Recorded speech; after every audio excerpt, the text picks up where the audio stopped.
Hay algo que tu cerebro no te está contando sobre la última vez que alguien te ignoró. No fue neutral. No fue accidental. Y casi con toda seguridad produjo exactamente el efecto que esa persona buscaba.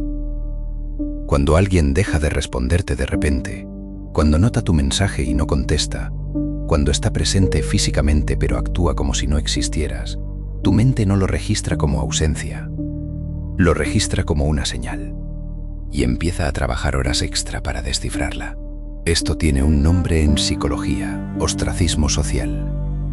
Y los estudios de Kipling Williams, investigador de la Universidad de Purdue, demuestran algo que resulta difícil de creer hasta que lo ves en datos. El cerebro humano procesa el rechazo social en las mismas regiones neurológicas que procesa el dolor físico. No es una metáfora. Ser ignorado literalmente duele de la misma forma que un golpe. Pero aquí está la parte que cambia todo. Eso lo saben algunas personas. Y lo usan. El castigo silencioso es una táctica de control emocional que funciona precisamente porque explota ese mecanismo. No requiere gritar, no requiere insultar, no requiere ningún argumento. Solo requiere desaparecer estratégicamente y dejar que tu propio cerebro haga el trabajo sucio. Tu mente entra en un estado que los psicólogos llaman hipervigilancia social.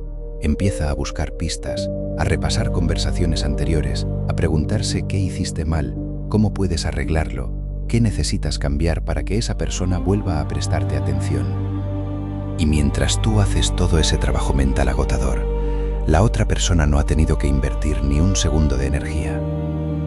El desequilibrio de poder es total y silencioso. Piénsalo un momento. Cuando alguien te ignora y tú empiezas a preguntarte qué pasó, ¿a quién le estás dando el control de la situación? No a ti. La persona que calla tiene todo el poder porque tú eres quien busca, quien espera, quien ajusta su comportamiento para recuperar algo que ni siquiera sabes con certeza que perdiste. Esto es lo que hace que el silencio sea una herramienta de manipulación tan eficaz. Opera en la ambigüedad. Si alguien te grita, puedes identificar el problema y responder. Si alguien te ignora, no tienes nada concreto contra lo que defenderte. Solo tienes incertidumbre. Y la incertidumbre, en términos psicológicos, es más estresante que una amenaza directa. Hay investigaciones sobre esto que resultan reveladoras. Un estudio publicado en el Journal of Experimental Social Psychology demostró que las personas prefieren recibir una respuesta negativa, incluso hostil, antes que no recibir ninguna respuesta.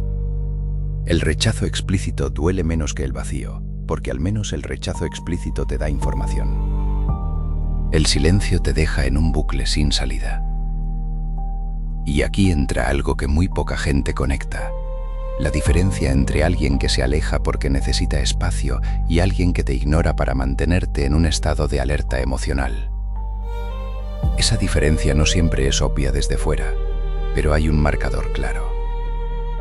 El silencio tiene un patrón. Aparece justo después de que no hiciste lo que esa persona quería. Se rompe cuando tú das el primer paso, pero vuelve a repetirse más adelante en circunstancias similares. Si la respuesta es sí, no estás ante alguien que necesita distancia. Estás ante alguien que aprendió que el silencio te mueve. Si este tema te está generando algo, suscríbete al canal. Hay más contenido como este que probablemente nadie te ha explicado así. El psicólogo Albert Mehrabian demostró hace décadas que la comunicación humana va mucho más allá de las palabras. Lo que no se dice también transmite. Y en manos de alguien con un patrón de control emocional, el silencio se convierte en un mensaje muy específico. Tu bienestar depende de mi aprobación. Eso no es una pausa. Eso es una declaración de poder. Hay otro mecanismo que se activa en este proceso y que explica por qué resulta tan difícil salir de él: la disonancia cognitiva. Cuando inviertes tiempo, energía emocional y atención en una relación, tu cerebro desarrolla una necesidad de justificar esa inversión. Si esa persona te ignora, en lugar de concluir que no merece tu atención, tu mente tiende a hacer lo contrario. Concluye que debe de valer mucho, porque si no, ¿por qué habrías invertido tanto en ella? Es el mismo mecanismo que hace que las personas sigan apostando en el casino después de perder, esperando recuperar lo que ya gastaron.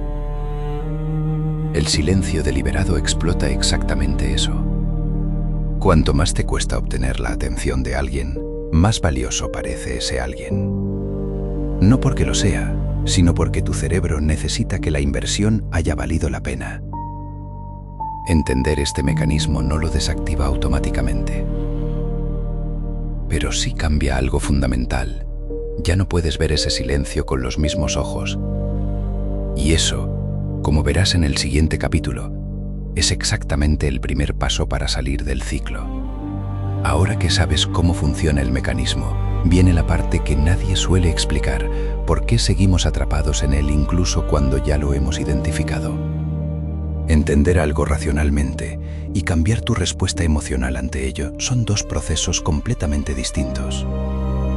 Y el silencio como táctica de control está diseñado, consciente o inconscientemente, para operar justo en esa brecha. Hay un concepto en psicología del comportamiento que explica por qué este patrón es tan difícil de abandonar: el refuerzo intermitente. Skinner lo demostró en sus experimentos con animales en la década de 1950. Cuando una recompensa aparece de forma impredecible, el comportamiento que la busca se vuelve más compulsivo, no menos. No más fácil de parar, sino más difícil.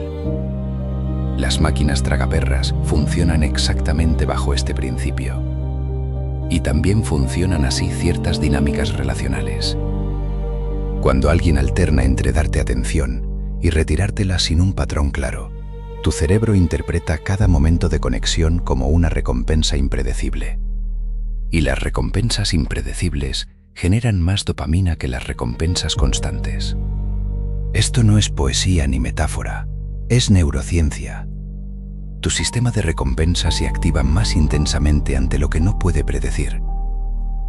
Por eso la persona que te ignora a veces y te presta atención otras veces resulta más magnética, no menos, que alguien que simplemente está disponible de forma consistente. Esto lo convierte en un ciclo que se autoalimenta. El silencio genera ansiedad, la atención posterior genera alivio, y ese alivio queda registrado como algo que vale la pena perseguir. Tu cerebro aprende que después del frío viene el calor y empieza a tolerar el frío como parte inevitable del proceso.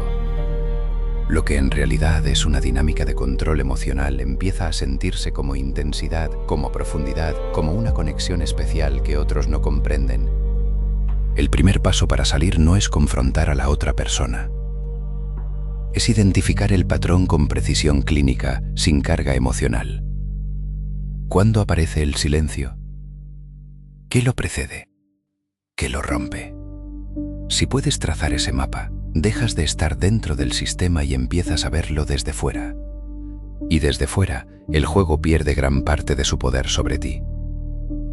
Hay una respuesta conductual que los psicólogos llaman extinción: dejar de reforzar un comportamiento para que ese comportamiento pierda su función.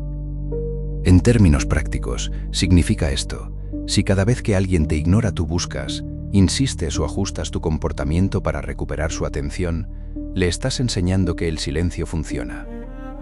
Le estás confirmando que esa táctica produce exactamente el resultado deseado. La extinción implica no proporcionar ese resultado, no como castigo, sino como información. Esto no significa ignorar a quien te ignora para ganar la situación. Eso sería entrar en el mismo juego con las mismas reglas.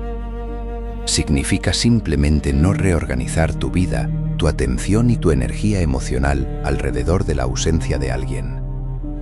Significa dejar que el silencio sea exactamente lo que dice ser: silencio, y no una señal de que necesitas hacer algo diferente. Aquí hay una distinción que importa mucho.